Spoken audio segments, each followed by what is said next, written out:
Hi, good morning. നമ്മൾ രാവിലെ മാങ്ങ പറിക്കാനുള്ള തത്രപ്പാടിലാണ് കേട്ടോ. നമ്മുടെ അടുക്കള സൈഡിൽ ഒരു മാവ് നിൽപ്പുണ്ട്. ഒത്തിരി വലുതൊന്നുമല്ല, കുറേ വർഷങ്ങളായതൊന്നുമില്ല. അതേൽ മാങ്ങ പിടിച്ചിട്ടുണ്ട്. കുറേ മാങ്ങകൾ ചീഞ്ഞു പോയി. അങ്ങനെ കുറച്ച് മാങ്ങ നിൽപ്പുണ്ട്. അത് ചീഞ്ഞു പോകുന്നതിന് മുമ്പ് പറിച്ചെടുക്കാമെന്ന് വിചാരിച്ച് പറിക്കാനായിട്ട് രാവിലെ ഒരു തോട്ടിയുമായിട്ട് നിൽക്കുകയാണ്.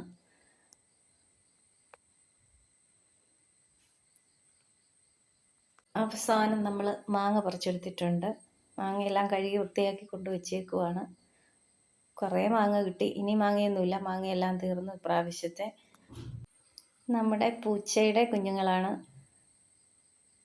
അവരിങ്ങനെ പുറത്ത് ഇങ്ങനെ ഇട്ടേക്കുന്നത്. പൂച്ച എവിടെ കൊണ്ടുവച്ചാലും എപ്പോഴും കടിച്ചെടുത്ത് പുറത്ത് കൊണ്ടുവരും. അവർക്ക് പ്രൊട്ടക്ഷന് വേണ്ടിയിട്ടാണ് അങ്ങനെ വെച്ചിരിക്കുന്നത്. നമ്മുടെ പ്ലാവിൽ ചക്കയൊക്കെ വിളഞ്ഞ് കിടപ്പുണ്ട്. അത് അടർത്താൻ വേണ്ടി വന്ന് നോക്കിയതാണ്, പക്ഷേ പറ്റാത്തതുകൊണ്ട് ഞങ്ങളിങ്ങനെ നോക്കി വെള്ളമിറക്കി നിന്നിട്ട് തിരിച്ചു പോവുകയാണുണ്ടായത്. എല്ലാം വിളഞ്ഞു കിടക്കുന്ന ചക്കകളാണ്. നമ്മുടെ റംബൂട്ടാനും പഴുത്ത് തുടങ്ങിയിട്ടുണ്ട്. ഇതുവരെ വവ്വാലൊന്നും വന്നിട്ടില്ല, അതുകൊണ്ടാണ് ഇവരൊക്കെ ഇങ്ങനെ നിൽക്കുന്നത്. നമ്മളൊരു ഡ്രാഗൺ ഫ്രൂട്ട് പൊട്ടിച്ചെടുത്ത് വന്നിട്ടുണ്ടായിരുന്നു. അതൊന്ന് പീസാക്കാനായിട്ട് പോവുകയാണ്. അല്ല, രാത്രിയിൽ എടുത്തുകൊണ്ട് വന്നതാട്ടോ. രാത്രിയിൽ പക്ഷേ ഫുഡൊക്കെ കഴിച്ച് കുറേ കഴിഞ്ഞ കാരണം പിന്നെ അത് എടുത്തില്ല. അപ്പോൾ ഇന്ന് രാവിലെ എടുക്കാമെന്ന് ഓർത്തു. അതിൽ നിന്ന് 1-2 പീസ് എടുത്ത് സ്മൂത്തി അടിക്കാം, ബാക്കി കഴിക്കുന്നവർക്ക് കഴിക്കാം എന്നോർത്തിട്ട് വെച്ചിരുന്നതാണേ. അപ്പോൾ എല്ലാം ഞാൻ പീസാക്കി എടുത്തിട്ടുണ്ട്.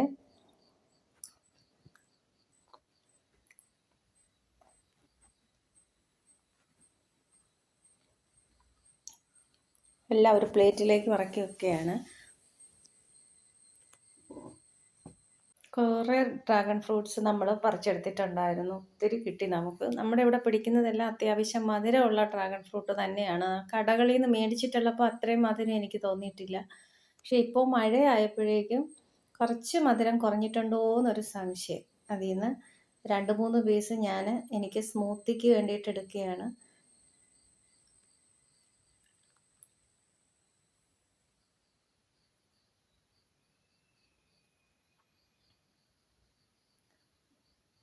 ഒന്ന് രണ്ട് പ്രാവശ്യം ഞാൻ സ്മൂത്തി അടിച്ച് കുടിച്ചിട്ടുണ്ടായിരുന്നു. നല്ല ടേസ്റ്റാണ് കേട്ടോ. കൂട്ടത്തിൽ ഒരു ചെറുപഴം കൂടെയൊക്കെ ഇട്ട് കൊടുത്താൽ നല്ല മധുരം ഉണ്ടാവും. പിന്നെ ഈന്തപ്പഴം ഒക്കെ ചേർത്തിട്ടാണ് ഞാൻ സ്മൂത്തി അടിക്കുക.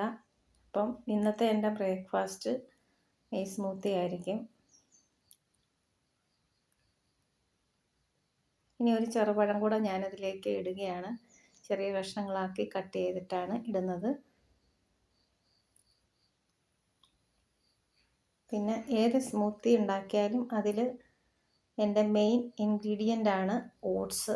അപ്പോൾ ഞാൻ ഓട്സ് ഇട്ട് കൊടുത്തിട്ടുണ്ട്. ഒരു ചെറിയ ചെറിയ കൈ കപ്പലണ്ടി ഇട്ട് കൊടുക്കുന്നുണ്ട്. പിന്നെ 2-3 ഡേറ്റ്സ് ചേർക്കുന്നുണ്ട്. ഇന്ന് കുറച്ച് ഗ്രാൻഡ് ആയിക്കോട്ടെ എന്നോർത്ത് കുറച്ച് പാൽ കൂടെ ഒഴിച്ച് കൊടുക്കുന്നുണ്ട്. സാധാരണ ഞാൻ പാലൊഴിക്കാറില്ല, ഞാൻ കുറച്ച് വെള്ളം കൂടെ ചേർത്ത് കൊടുക്കുന്നുണ്ട്. ഞാൻ സ്മൂത്തി നല്ല സ്മൂത്തായിട്ട് അടിച്ചെടുത്ത് വന്നിട്ടുണ്ട്.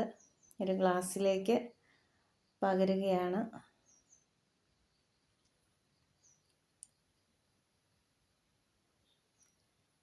അപ്പം ഇനി ഞാൻ സ്മൂത്തി കുടിച്ചിട്ട് വരാം കേട്ടോ. നേരത്തെ പറിച്ച് വെച്ച കുറച്ച് മാങ്ങ ഇരിപ്പുണ്ടായിരുന്നു കേട്ടോ. കുറേയൊക്കെ താഴെ വീണതൊക്കെ ആയിരുന്നു, പൊട്ടിയതും ഒക്കെ ഉണ്ട്. പകുതിയും കേടായിപ്പോയി. അപ്പോൾ അതൊന്ന് ചെത്തിയെടുക്കാൻ പോവുകയാണ്. പഴുത്തിട്ടുണ്ട് മാങ്ങ. മൂവാണ്ടൻ മാങ്ങയാണ് കേട്ടോ. നല്ല മണമൊക്കെ വരുന്നുണ്ട്. കുറേ കേടായിട്ട് നമ്മളെടുത്ത് കളഞ്ഞു. താഴെ വീഴുന്നതായതുകൊണ്ട് കുറേ പൊട്ടിയിട്ടൊക്കെ ഉണ്ടായിരുന്നു. പിന്നെ ചതഞ്ഞ മാങ്ങ ഒക്കെ ഉണ്ടായിരുന്നു, അതെല്ലാം കേടായിപ്പോയി. അപ്പം ചെറിയ മധുരം ഉണ്ടായിരുന്നുകൊണ്ട് കറിക്കെടുക്കാനും പറ്റില്ലായിരുന്നു. അങ്ങനെ മാങ്ങയെല്ലാം നമ്മൾ ചെത്തിയെടുത്തിട്ടുണ്ട്. കുഴപ്പമില്ല, കുറേ കിട്ടി, കുറേ പോയി.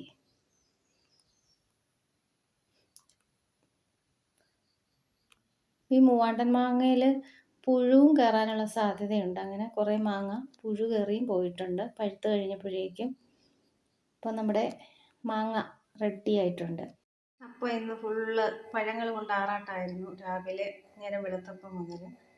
അപ്പോൾ മറ്റൊരു വീഡിയോയുമായിട്ട് കാണാം. Thank you.